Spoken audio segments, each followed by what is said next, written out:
behind some seemingly successful smooth execution, behind it could be some dreadful background. Let me tell you the backstory of this particular lease arrangement. What happened is this: less than 6 months into the contract, the tenant informs the landlord that he wants to get out of the lease arrangement. He gave personal family reasons for this pre-termination.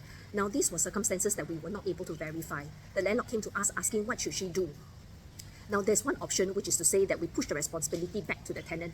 After all, the landlord has the legal right to sue for specific performance, to ask the tenant to see through the remaining term of lease. Now, the second option, which was proposed by the tenant, was for them to just cut them loose. The landlord forfeits the 2-month security deposit.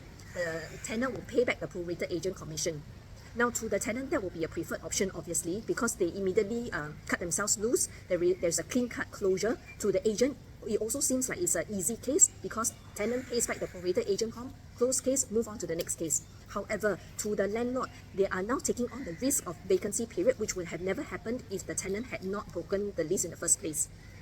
The question is, what is the best course of action for the landlord? Because in the first place, this whole arrangement was due to no fault of theirs. They had signed a tenancy agreement with the tenant to see through the lease for the 2 years. Now the responsibility is pushed back to the landlord to try and find a new tenant.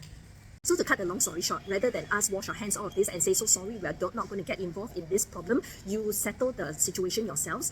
We went back and forth between the landlord and the tenant to try to find the most amicable, the most fair solution in this less than ideal situation, and to find a solution that was the most acceptable for all parties involved. So in the end, we told the tenant that we would assist them to find a new tenant to take over the lease with as minimum vacancy period as possible. In the meantime, the outgoing tenant should provide as much support for viewings by the new incoming tenant as possible.